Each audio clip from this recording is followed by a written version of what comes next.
Assalamualaikum warahmatullahi wabarakatuh. Kembali lagi bersama sahabat Febi. Kali ini kita akan membahas tentang karomah Habib Syekhon bin Mustafa Al-Bahar. Sebelum kita lanjutkan videonya, langkah baiknya teman-teman tekan tombol like dan subscribe channel ini agar tidak ketinggalan notifikasi video selanjutnya. Banyak cerita kesaksian orang-orang yang pernah bertemu dengan beliau dan merasakan karomah atau keistimewaannya.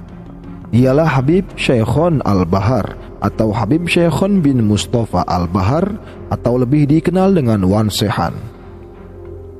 Sejumlah orang bahkan meyakini dia kerap sering menghilang bila karomahnya muncul di suatu tempat. Karomah sendiri adalah suatu keistimewaan atau kejadian yang luar biasa di luar nalar dan kemampuan manusia awam yang hanya terjadi pada orang tertentu. Berikut beberapa kisah perilaku aneh serta keistimewaan Wan Sehan. Membeli mobil pakai daun. Salah satu cerita tentang hal unik dari Wan Sehan dikisahkan oleh Ustadz Jaka Tingkir. Pernah suatu hari Wan Sehan menghadiri acara Maulid Nabi di Masjid Nurussalam di samping rumah Ustadz Jaka Tingkir. Selesai acara, Ustadz Jaka Tingkir dipanggil oleh Wan Sehan, diminta untuk mengambil daun dan memasukkannya ke dalam koper. Ustadz Jaka Tingkir kemudian disuruh untuk membeli mobil Toyota Fortuner berwarna putih menggunakan daun dalam koper tersebut. Hal itu tentu membuat Ustadz Jaka Tingkir heran dan bertanya-tanya, membeli mobil kok pakai daun?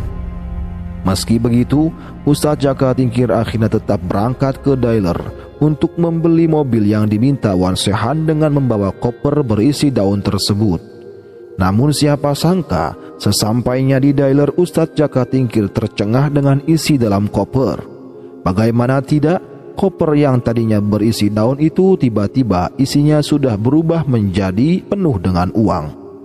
Ustadz Jaka Tingkir akhirnya membeli mobil itu dan membawanya pulang ke hadapan Wan Sehan.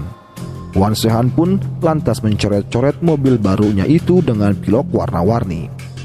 Orang-orang meyakini ada hikmah di balik tindakan Wan Sehan itu, diantaranya agar menghilangkan rasa bangga akan duniawi. Tiba-tiba hadir di acara maulid.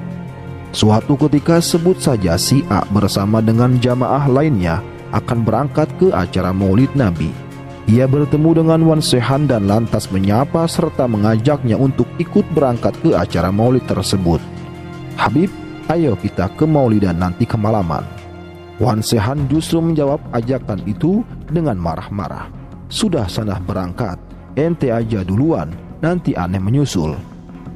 Namun betapa kagetnya si A ketika sampai di majelis melihat Wan Sehan sudah ada di barisan jamaah paling terdepan bersama para habib dan ulama lainnya, berteriak-teriak di depan musola. Kejadian unik lain pernah menimpa seorang marbot musola yang pernah berinteraksi dengan Wan Sehan. Kala itu ketika memasuki waktu sholat maghrib, tepat di depan musola, Wan Sehan justru membawa gitar dan berteriak-teriak di depan musola. Sontak hal itu membuat marbot musola kesal hingga memaki-maki Wan Sehan habis-habisan. Namun Wan Sehan tidak tinggal diam. Ia tiba-tiba menjepit leher si marbot tersebut dan dibenamkan ke dalam ketiaknya. Tetapi marbot itu justru menangis dan sambil berkata, "Saya melihat Masjidil Haram di Mekah. Saya melihat Baitullah dan Ka'bah di Mekah." Sang marbot akhirnya meminta maaf pada Wan Sehan. Datang ke rumah seorang keluarga miskin. Wan Sehan pernah disebutkan pernah tiba-tiba datang ke rumah sebuah keluarga miskin. Tanpa permisi, ia langsung masuk ke dalam rumah dan langsung menyantap makanan yang ada di meja makan rumah itu. Sang tuan rumah pun hanya terkejut tanpa berkata apapun, tahu orang asing masuk ke rumahnya. Usai makan, Wan Sehan pamit dan mengucapkan terima kasih, assalamualaikum. Namun tak selang lama, keluarga pedagang kecil itu mendapatkan rizki yang tidak disangka-sangka.